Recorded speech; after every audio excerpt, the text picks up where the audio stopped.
यदि दर्शन मानव जीवन के मूलभूत प्रश्नों की एक खोज है, तो भारतीय दर्शन मानव इतिहास की सबसे समृद्ध और सबसे प्राचीनतम दार्शनिक परंपराओं में से एक है। लेकिन सवाल उठता है कि आखिर भारतीय दर्शन है क्या? क्योंकि भारतीय दर्शन पर बहुत सारे आरोप लगाए जाते हैं, बहुत सारे ऐसे आरोप लगाए जाते हैं जिनको हमें समझना बेहद जरूरी है। ये आरोप किसने लगाए, कहाँ से ये आरोप आए? और सबसे बड़ा एक सवाल है, यदि आप लोगों ने नाम सुना हो जर्मन फिलोसोफर शोपेनहावर का, मैं कई बार नाम लेता हूँ, फ्रेडरिक नीचा। जब इंडियन टेक्स्ट है ना, फिलोसफिकल और जो ट्रेडिशनल टेक्स्ट हैं हमारे, वो जब ट्रांसलेट होकर यूरोप पहुंचे और इन फिलोसफर्स के हाथ में लगे, तो शोपेनहावर के हाथ में जब उपनिषद पहुंचे तो शोपेनहावर ने उनको पढ़ा। शोपेनहावर एक पेसिमिस्टिक फिलोसफर है, निराशावादी दार्शनिक है, और जब उसने पहली बार उपनिषदों को पढ़ा तो पढ़कर उपनिषदों को सर पर उठाकर डांस करने लगा। तो क्या ये आरोप जो इंडियन फिलॉसफी पर लगाए जाते हैं, समझेंगे हम एक एक करके, क्या वो सच हैं? क्या उनमें कोई तार्किकता है? जैसे कि सबसे पहले एक आरोप लगाया जाता है इंडियन फिलॉसफी पर, सबसे बड़ा आरोप है कि इंडियन फिलॉसफी कुछ नहीं, धर्म का एक पक्ष है। क्या सच में? अच्छा, ये क्यों दिखाई देता है? क्योंकि इंडियन फिलॉसफी का धर्म से बहुत गहराई से जुड़ाव रहा है, और आज भी ये माना जाता है कि फिलॉसफी साधु संतों का, धार्मिक व्यक्तियों का काम ज्यादा है। लेकिन क्या फिलॉसफी को सिर्फ रिलीजन या धर्म तक ही सीमित कर देना उचित है? दूसरा एक और आरोप लगाया जाता है कि भारतीय दर्शन सिर्फ आध्यात्मिक है, स्पिरिचुअल। तो ये बात फैक्ट है कि इंडियन फिलॉसफी स्पिरिचुअल है, और इतनी गहराई से स्पिरिचुअल है कि मतलब दूसरे ट्रेडिशंस उसके आसपास भी नहीं है। लेकिन क्या ये आरोप सच है? क्या इंडिया में सिर्फ स्पिरिचुअलिटी दिखाई देती है? इसको भी हम समझेंगे। ये कहा जाता है कि इंडियन फिलॉसफी, इंडियन ट्रेडिशन दुनिया का सबसे पहला वो परंपरा है, सबसे पहली वो परंपरा है जिसने मानव चिंतन में इतनी गहराई प्राप्त की।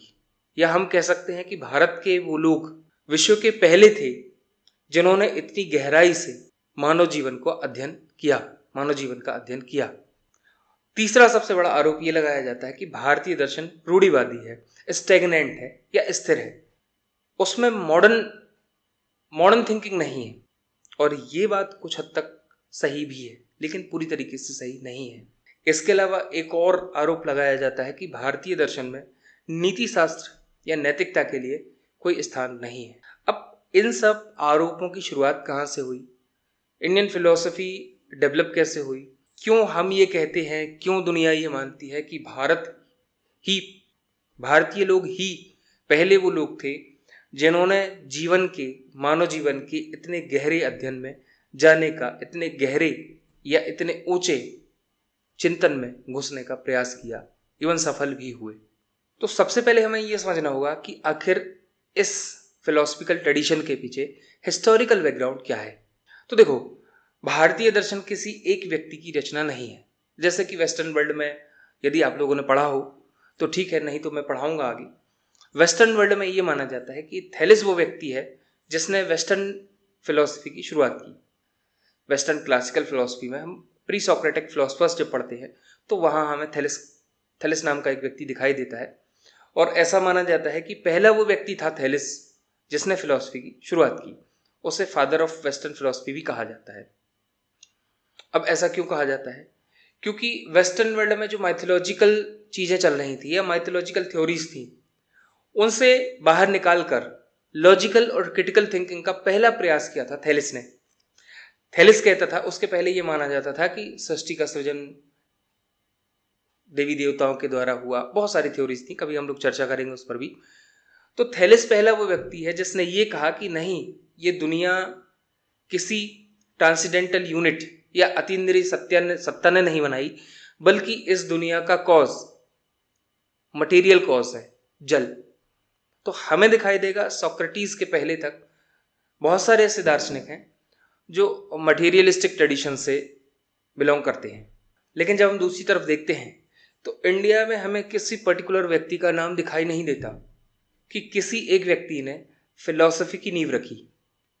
तो हम ये कह सकते हैं कि इंडियन ट्रेडिशन या इंडियन फिलोसफिकल ट्रेडिशन 3000 साल में विकसित हुई एक बृहद बौद्धिक परंपरा है, जिसमें वैदिक साहित्य, उपनिषद, श्रुतियाँ, श्रमण परंपराएं, बौद्ध एवं जैन परंपराएं और इसके बाद के दार्शनिकों का योगदान रहा है। बेसिकली इंडियन फिलोसफी की स्टार्टिंग मानी जाती है उपनिषदों से। अब उपनिषद कहाँ से आए, कैसे आए, इस पर भी हम लोग चर्चा करेंगे। लेकिन सबसे बड़ी बात यह है ना कि इंडिया के बारे में ये माना जाता है कि इंडिया में कभी भी हिस्टोरिकल ट्रेडिशन की परंपरा नहीं रही है, यानी इंडिया में हिस्ट्री लिखने की परंपरा नहीं रही है। या फिर हम ये कह सकते हैं कि जो फिलोसफर्स थे, ऋषि मुनि जो थे, उनकी बायोग्राफीज नहीं लिखी गई है ना।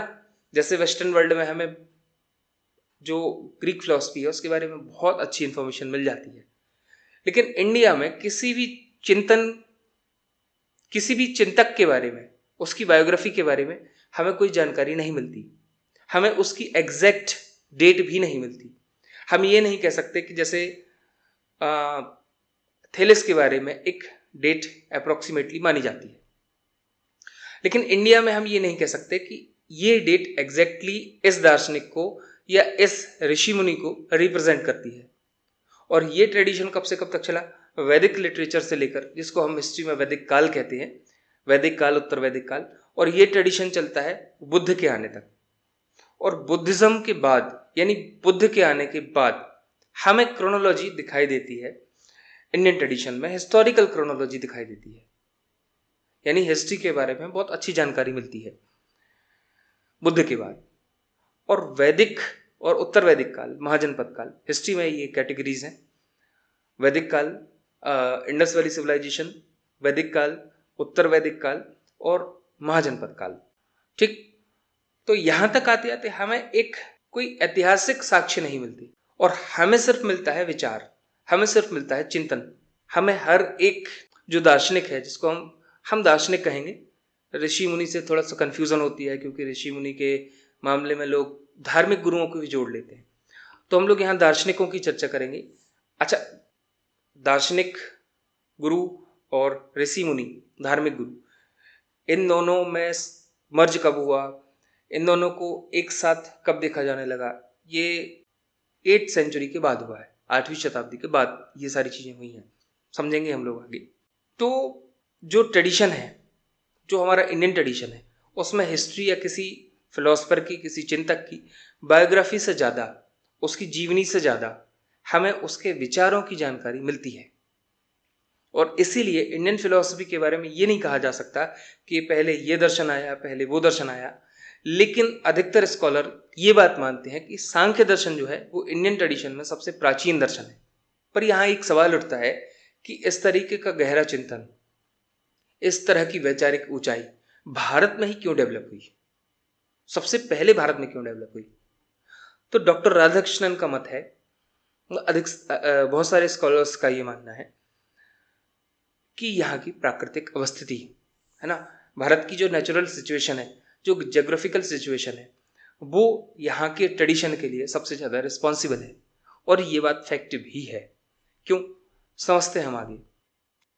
तो क्या था कि इंडियंस ने कभी ये एक्सपीरियंस ही नहीं किया कि ये दुनिया वास्तव में एक वॉर जोन है, युद्ध क्षेत्र है, और शक्ति, संपत्ति और प्रभुत्व के लिए यहाँ पर हर एक व्यक्ति संघर्ष कर रहा है।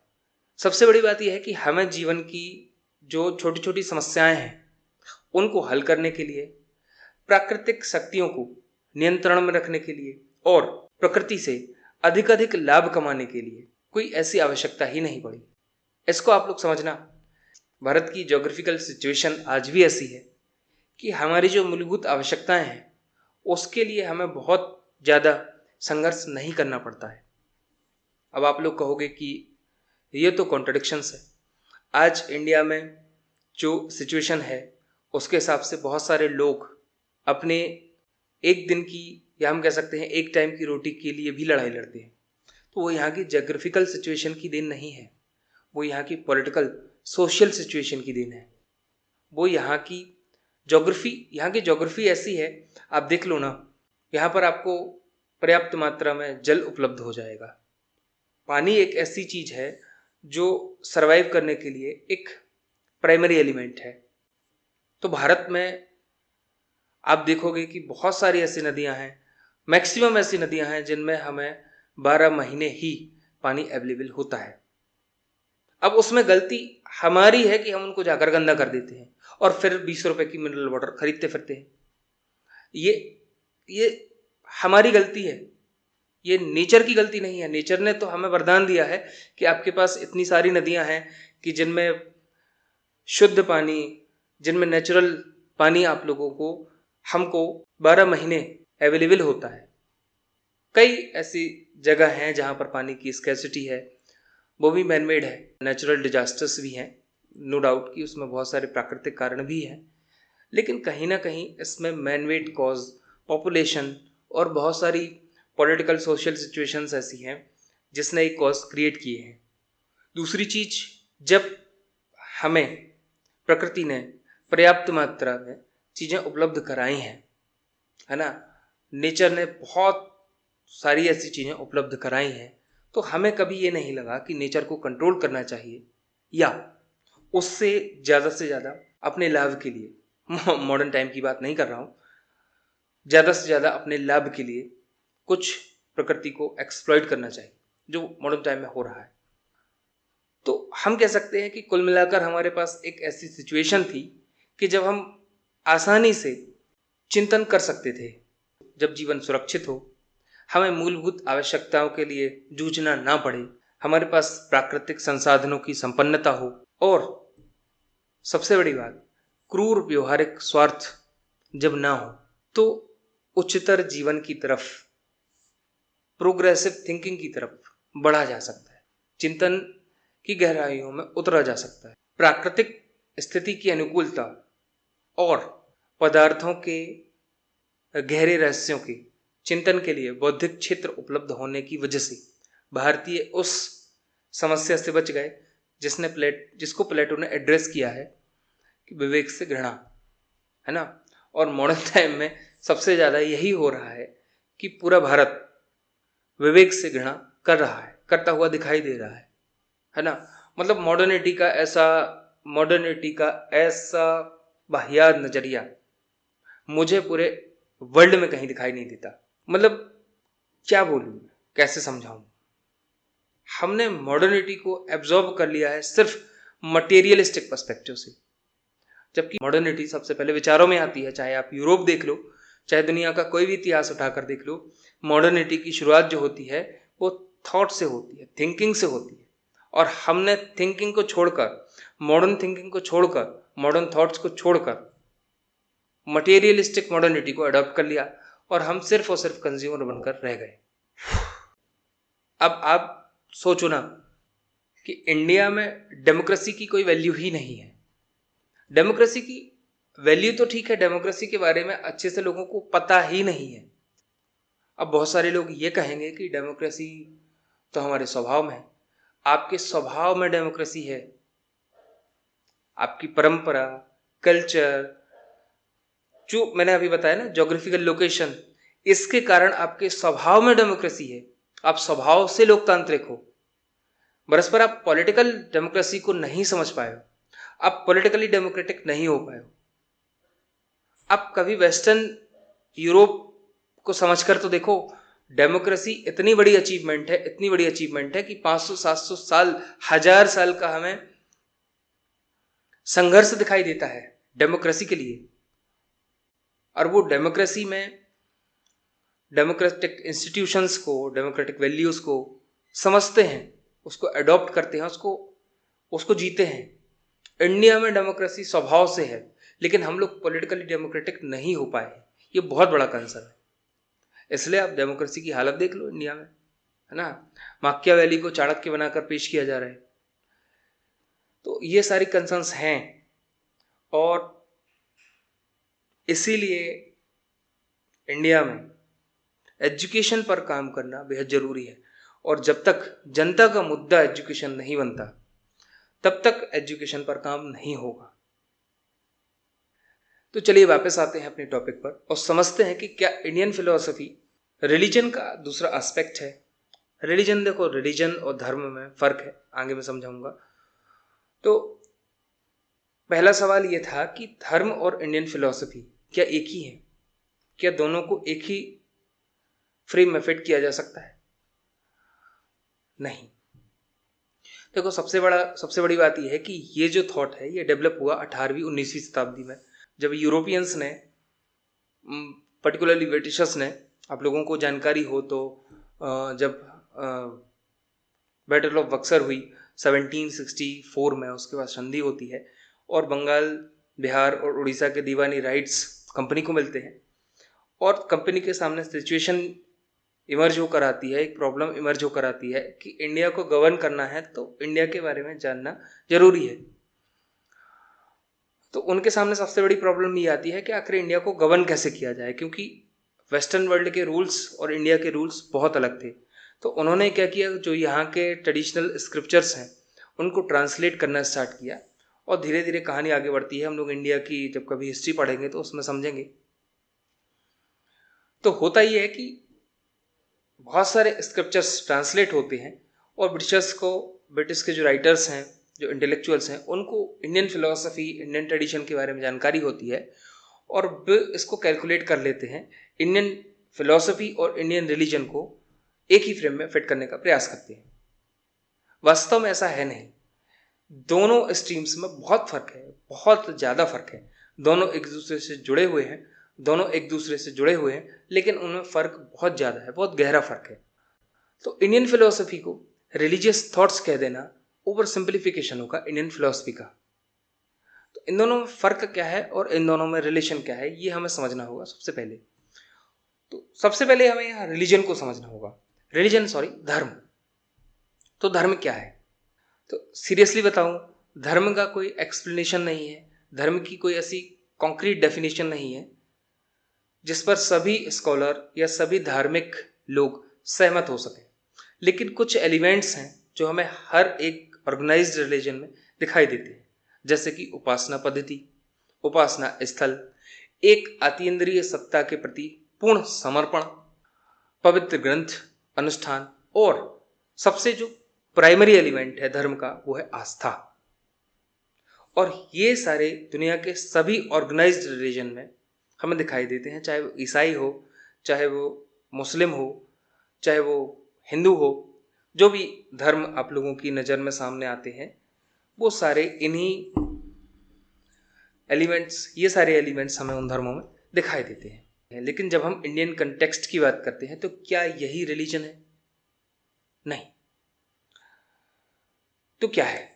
देखो, धर्म, हम इंडिया में धर्म कहते हैं और आप इतिहास उठाकर देख लो, आपको वैदिक काल से लेकर बुद्ध के काल तक धर्म का एक कोई सिस्टम या कोई एक प्रारूप दिखाई नहीं देगा। मेनली धर्म नैतिक मूल्यों पर ज़्यादा डिपेंड करता है इस दौर में। तो धर्म की जो उत्पत्ति है वो ध्रा धातु से हुई है, जिसका अर्थ होता है धारण करना, यानी कि जो धारण करने योग्य हो वो धर्म है। अब धारण करने योग्य क्या? नैतिक मूल्य, नैतिक कर्तव्य, नैतिक मानदंड, बहुत सारे ऐसे आइडियाज़ होते हैं जो धारण किए जा सकते हैं। जैसे कि जो हमारे संस्कार हैं, है ना, 16 संस्कार, वो भी हमारे धर्म का एक हिस्सा है। तो कुल मिलाकर धर्म एक मल्टी डायमेंशनल, हम कह सकते हैं कि व्यवस्था है जो बहुत सारे एस्पेक्ट्स में हर एक व्यक्ति को प्रभावित करती है, खास करके इंडिया में।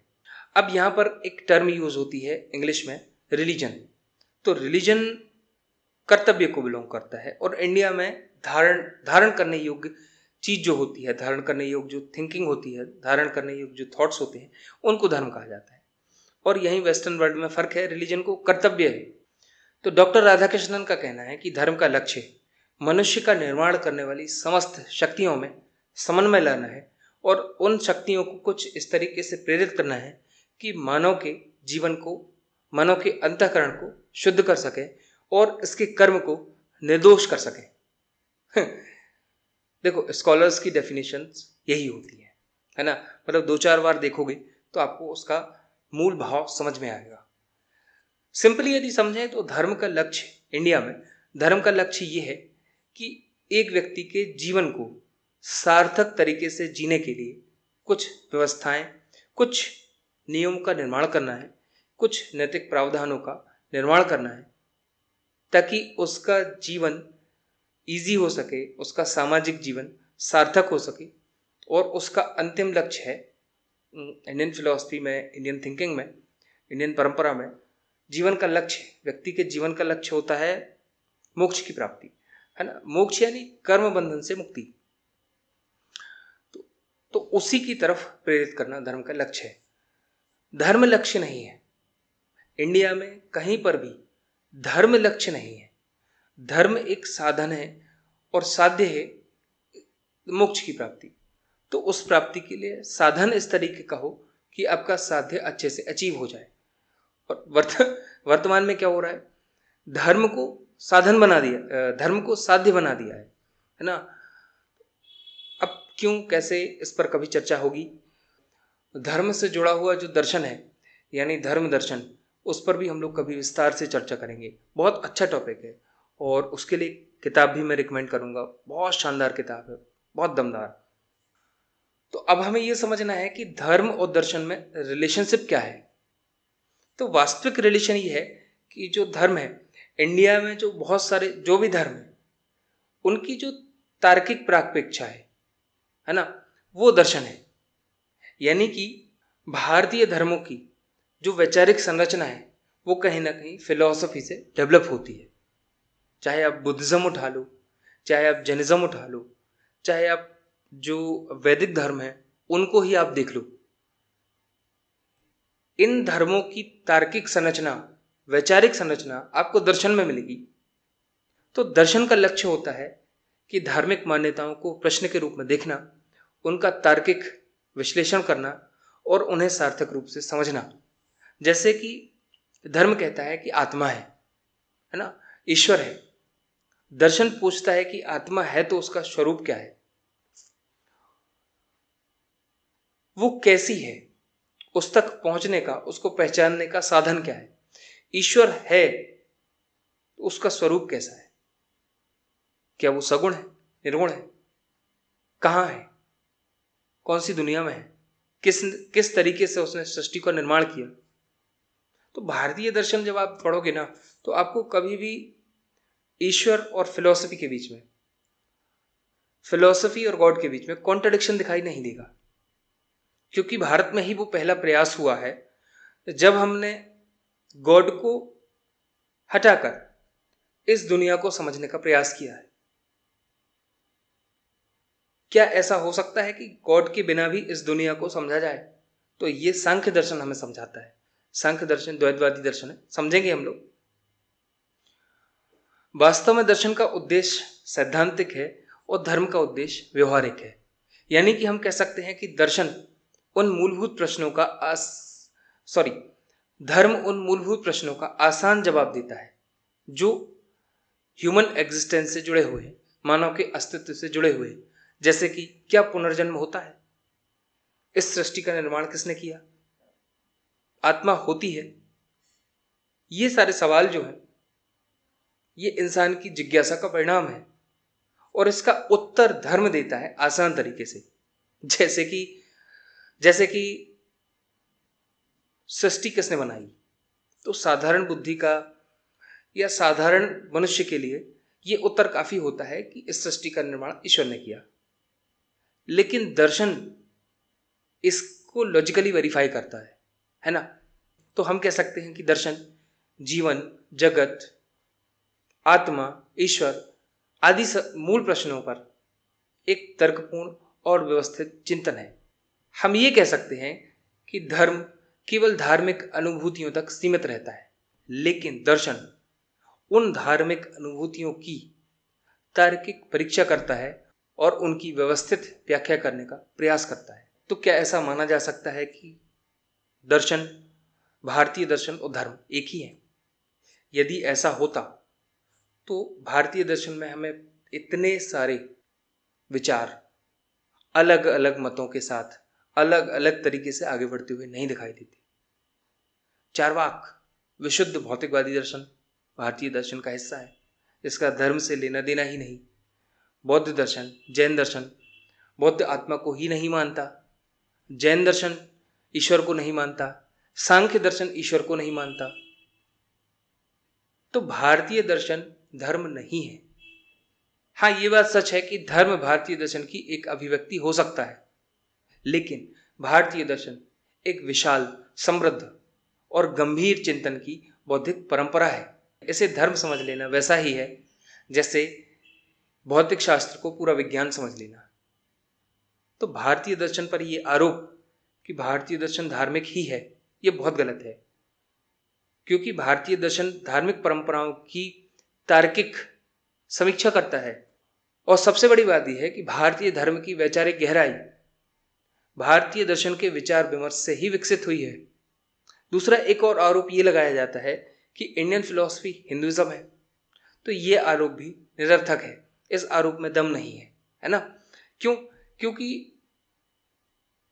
फिलॉसफिकल ट्रेडिशन को हिंदुइज्म में समेट देना एक बहुत ही अपर लेवल की अंडरस्टैंडिंग है इंडियन फिलॉसफी के बारे में, क्योंकि वैदिक साहित्य ही इतना बड़ा है, उपनिषद का साहित्य ही इतना बड़ा है और उसके इंटरप्रिटेशंस इतने सारे हैं कि उसको हिंदू ट्रेडिशन में या हिंदुइज्म में कैद कर देना कोई लॉजिकल थिंकिंग नहीं है, क्योंकि उसमें बुद्धिज्म भी दिखाई देता है, जैनिज्म भी दिखाई देता है, चारवाक जैसा भौतिकवादी दर्शन भी हमारे यहाँ फला फूला है ना। और इसके अलावा सांख्य और मीमांसा दो ऐसे दर्शन हैं जो अनिश्वरवादी दर्शन है।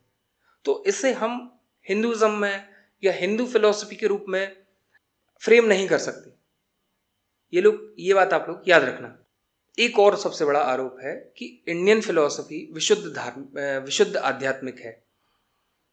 यह आरोप भी कहीं ना कहीं बहुत हद तक सही भी है, क्योंकि इंडियन फिलॉसफी का जो प्राइमरी कॉज है या जो हम कह सकते हैं बैकबोन है वो स्पिरिचुअलिज्म ही है। लेकिन प्योर स्पिरिचुअलिज्म सिर्फ स्पिरिचुअलिज्म नहीं है। देखो, जब जब दर्शन धर्म के पीछे चला है या धर्म ने दर्शन पर, धर्म का आरोपण दर्शन पर हुआ है, तो समाज में एक अंधकार का युग दिखाई दिया है। जैसे मेडिवल यूरोप में पूरा दार्शनिक चिंतन जो प्लेटो, अरस्तु, सुकरात, प्लेटो और अरस्तु से डेवलप हुआ, थेलेस से डेवलप हुआ, पूरा कहीं ना कहीं धर्म के अंतर्गत समा गया। और इसका परिणाम ये हुआ कि पूरा मेडिवल यूरोप 1000 साल का अंधकार का युग कहलाता है। तो दर्शन कभी भी धर्म के पीछे नहीं चल सकता, दर्शन का अस्तित्व ही समाप्त हो जाएगा। ये बात आप लोग याद रखना। भाई, धर्म आस्था का मामला है ना, और दर्शन में आस्था नहीं होती है। मतलब बहुत सारे लोग अपने थॉट को ही सबसे ऊपर मानने लगते हैं, वो भी आस्था है कहीं ना कहीं। जैसे कि मैंने बहुत सारे लोगों को देखा है, फ्रेडरिक नीचा के बहुत बड़े फॉलोअर हैं, तो हम कह सकते हैं वो भी एक आस्था का मामला होता है। जैसे मार्क्सिज्म, हमारे सामने कार्ल मार्क्स के इतने अंध समर्थक हैं, इतने अंध भक्त हैं कि कहीं ना कहीं वो भी एक रिलीजन ही हम कह सकते हैं कि उसका दूसरा एस्पेक्ट रिलीजन ही है ना। जबकि फिलॉसफी तो क्रिटिकल थिंकिंग से ही डेवलप होती है। आप में यदि क्रिटिकल थिंकिंग नहीं आ रही है तो आप फिलॉसफी ना पढ़ सकते हो, ना फिलॉसफी समझ सकते हो, और ना फिलॉसफी से जुड़ सकते हो। यदि आपको लगता है कि आपका धर्म ही सबसे महान है, तो मतलब ये लॉजिकल थिंकिंग नहीं होती है ना, ये आस्था का मामला होता है। धर्म आस्था का मामला है, फिलॉसफी लॉजिक थिंकिंग का मामला है, बौद्धिकता का मामला है, विश्लेषण का मामला है ना, दोनों अलग अलग है। तो क्या इंडियन फिलॉसफी प्योरली स्पिरिचुअल है? नहीं, इंडियन फिलॉसफी स्पिरिचुअल तो है, आत्मा की बात तो करती है, उसका मुख्य उद्देश्य ही आत्मचिंतन है, सेल्फ रियलाइजेशन। जैसे कि मैंने पिछले वीडियो में भी आप लोगों को बताया था कि इंडियन फिलॉसफी सेल्फ रियलाइजेशन की बात करती है, और जो इंडिया में अभी जिसका बहुत बहुत वैक्यूम हमें दिखाई देता है ना, लोगों के पास 10 मिनट भी नहीं है एकाग्र होने के लिए, मौन होने के लिए। तो ये वैक्यूम है जो बड़ा कंसर्न है, फ्यूचर में समझ में आएगा। तो हम कह सकते हैं कि Indian philosophy by nature spiritual तो है, लेकिन सिर्फ स्पिरिचुअल है ये नहीं है, क्योंकि उसमें हमें प्रमाण शास्त्र भी दिखाई देता है, न्याय दर्शन, है ना, हमें उसमें परमाणुवाद भी दिखाई देता है, हमें रिलेटिविटी का सिद्धांत भी कहीं ना कहीं जैन दर्शन के माध्यम से दिखाई देता है, हमें अनात्मवाद का कंसेप्ट बुद्धिज्म में दिखाई देता है, और चारवाक अल्टीमेटली मटेरियलिज्म। तो क्या ये कह देना कि सिर्फ इंडियन फिलॉसफी सिर्फ स्पिरिचुअल है, ये बहुत ओवर सिंप्लीफिकेशन हो जाता है चीज़ों का, और ये ट्रेडिशनल थिंकिंग है। हालांकि मॉडर्न थिंकिंग थोड़ी थोड़ी बदली है, लेकिन अभी पूरी तरीके से बदली नहीं है। क्यों? उसका एक रीज़न ये है ना कि इंडियन फिलॉसफी में कुछ, डॉक्टर राधाकृष्णन भी इस चीज़ का जिक्र करते हैं कि इंडियन फिलॉसफी में लोग अपनी अपनी धारणाओं से चिपके हुए हैं, है ना, तत्व से आगे बढ़ने का प्रयास शायद इंडियन फिलॉसफी में उतना नहीं हो रहा है ना। अब हमें तत्व से आगे बढ़ना चाहिए, फिलॉसफी को यदि बनाए रखना है, उसको आगे लेकर जाना है, तो तत्व से आगे बढ़ना होगा। एक और महत्वपूर्ण आक्षेप है इंडियन फिलॉसफी पर कि इंडियन फिलॉसफी आउटडेटेड है। वही जो मैंने आपको बताया ना कि इसमें फिलॉसफी में, इंडियन फिलॉसफी खास करके लोग अपने ट्रेडिशन से चिपके हुए हैं और नई चीज़ों की तरफ ध्यान देना नहीं चाहते। जैसे इंडिया में पॉलिटिकल सिचुएशन क्या है आप देख रहे हैं, लेकिन फिलॉसफी पॉलिटिक्स में नहीं घुसना चाहती, फिलॉसफी सोशियोलॉजी में नहीं घुसना चाहती, फिलॉसफी साइंस में नहीं घुसना चाहती। साइंस तो खैर हमारे यहाँ बहुत अच्छी ही है ना। मैंने तो कॉलेज में आकर लैब देखी और उसके बाद थोड़े बहुत केमिकल्स देखे, तो साइंस तो खैर छोड़ ही दो। तो इसका मॉडर्न कनेक्शन क्या है? देखो, मॉडर्न सबसे बड़ा एग्जाम्पल मैं आप लोगों के सामने रखूं तो योग। भले ही योग को लोग जिम की तरह यूज़ कर रहे हैं, यानी कि बॉडी फिटनेस, बीमारियों का इलाज ढूंढ रहे हैं योग में, अच्छी चीज़ है, बहुत अच्छी चीज़ है, लेकिन वास्तव में योग कॉन्शियसनेस का मामला है, चित्त का मामला है, चित्त की वृत्तियों के निरोध का मामला है ना। आपकी मेंटल सिकनेस, मेंटल फटीग का मामला योग है। योग विशुद्ध साइकोलॉजी का काम है। योग का जितना उपयोग मानसिक संतुलन, मानसिक शांति के लिए हो सकता है, उतना शायद फिजिकल स्ट्रेंथ के लिए या फिजिकल हेल्थ के लिए नहीं हो सकता। तो इंडियन फिलॉसफी ऐसा नहीं है कि आउटडेटेड है। इसका देखो, इसका सबसे डीप कंसेप्ट जो है कॉन्शियसनेस के मामले में इंडिया में जो काम हुआ है 3000, 5000, 10,000 साल के इतिहास में किसी भी वर्ल्ड में, वेस्टर्न वर्ल्ड में नहीं हुआ है।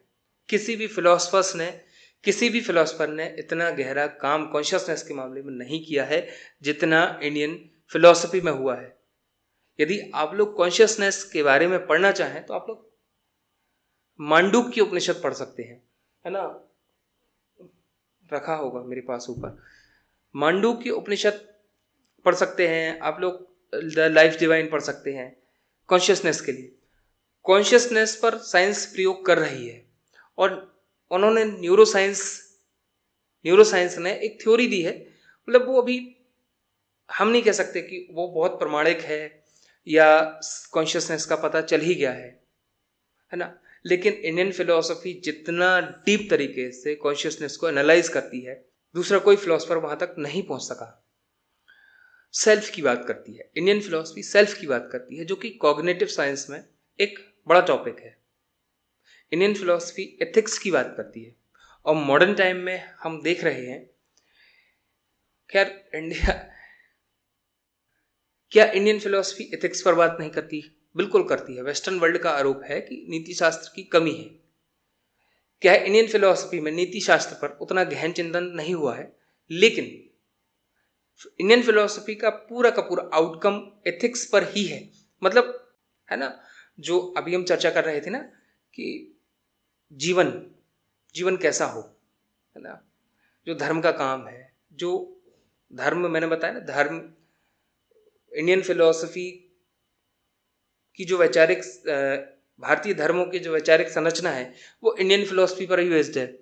तो धर्म का हमारे यहाँ पहला उपयोग, धर्म का पहला लक्ष्य है एक नैतिक और व्यवस्थित जीवन देना, और ये फिलॉसफी से ही डेवलप होता है।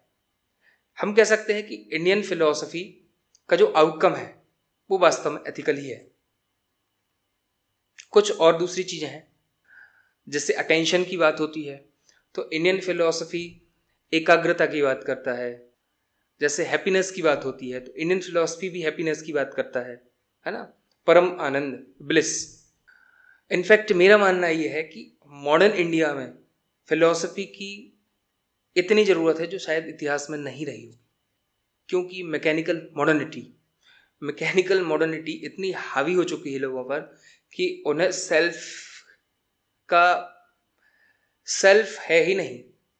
देखो, ये प्रॉब्लम थोड़ी सी सोशल है, क्योंकि हमने मैथ पढ़ाकर इंजीनियर तो बना लिए, बेहतर इंजीनियर बना लिए। हमने साइंस बायोलॉजी पढ़ाकर बेहतर साइंटिस्ट और बेहतर डॉक्टर्स बना लिए। हमने लॉ पढ़ाकर बेहतर लॉयर्स बना लिए। लेकिन हमने क्या बेहतर सिटीजन बना पाए हैं? क्या हम बेहतर सिटीजन्स क्रिएट कर पा रहे हैं? इसका जवाब आप लोग कमेंट में लिखना। क्या इंडियन फिलोसफी सिर्फ आस्था का मामला है? नहीं, मैं ये पहले बता चुका। इंडियन फिलोसफी रीजन पर भी बात करती है, लॉजिक पर भी बात करती है। आप अद्वैत वेदांत को पढ़िए, आपको पता चलेगा कि तर्क आखिर होता क्या है ना, चिंतन आखिर होता क्या है। तो ये भी आरोप एक प्रकार से निराधार है। इंडियन फिलोसफी निराशावादी भी नहीं है, क्योंकि इंडियन फिलोसफी निराशावादी इस मामले में हो सकती है कि ये दुनिया इंडियन फिलोसफी चारवाक को छोड़कर इस संसार को रिजेक्ट करती है ना, और मोक्ष या निर्वाण जैसी बातें करती है। तो एक मामले में वो निराशावादी है, लेकिन उसकी सबसे बड़ी उपलब्धि यह है कि वो आशावादी है मुक्ति के मामले में, मोक्ष के मामले में, फ्रीडम के मामले में। फ्रीडम की इतनी बात कहीं नहीं हुई, इंडियन फिलोसफी के बराबर फ्रीडम की बात कहीं नहीं हुई। हमारा अंतिम लक्ष्य ही है फ्रीडम, कर्म बंधन से मुक्ति, हमारा अंतिम लक्ष्य ही। तो इतनी फ्रीडम की चर्चा किसी भी देश में, किसी भी थॉट्स में नहीं हुई, है ना। वीडियो काफी लंबा हो गया। तो आखिर इंडियन फिलोसफी है क्या? तो भारतीय दर्शन भारत में विकसित हुई एक ऐसी चिंतन परंपरा है जिसने मानव के जीवन, जगत, ज्ञान, आत्मा, इन सारे मूलभूत प्रश्नों पर एक सिस्टमैटिक, लॉजिकल और व्यवस्थित चिंतन दिया।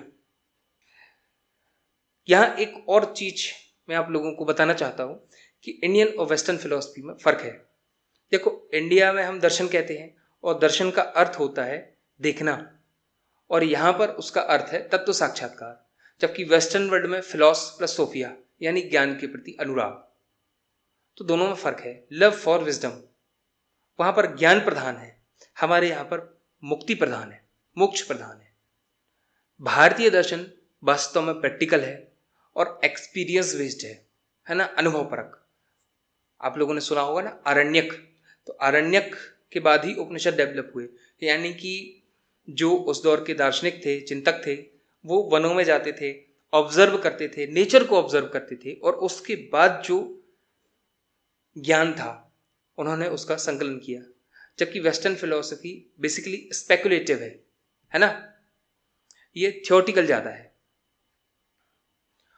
इंडियन फिलोसफी सेल्फ रियलाइजेशन की बात करती है, जबकि western philosophy mostly social, outwardness, ये सारी चीजों पर बात ज्यादा करती है ना। मतलब वेस्टर्न फिलोसफी का नेचर आउटवर्डनेस ज्यादा है, इंडियन फिलोसफी का नेचर इनवर्डनेस ज्यादा है। अब इंडियन फिलोसफी के कुछ हम कैरेक्टर्स देख लेते हैं।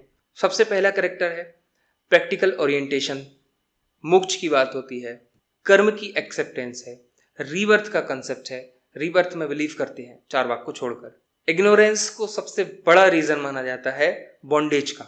इग्नोरेंस मतलब अविद्या।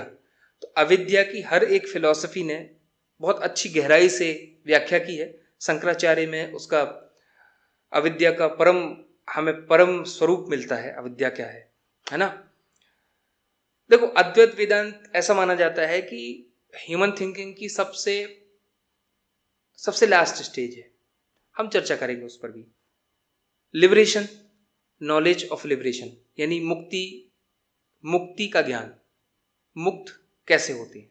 हमारे यहाँ रीजन, बुद्धि की बात होती है, ज्ञान की, है ना, और डिबेट्स पर शास्त्रार्थ आप लोगों ने सुने होंगे, फेमस संवाद तो आप लोगों ने सुने होंगे, गार्गी याज्ञवल्क्य संवाद, यम नचिकेता संवाद, ये सारी चीज़ें।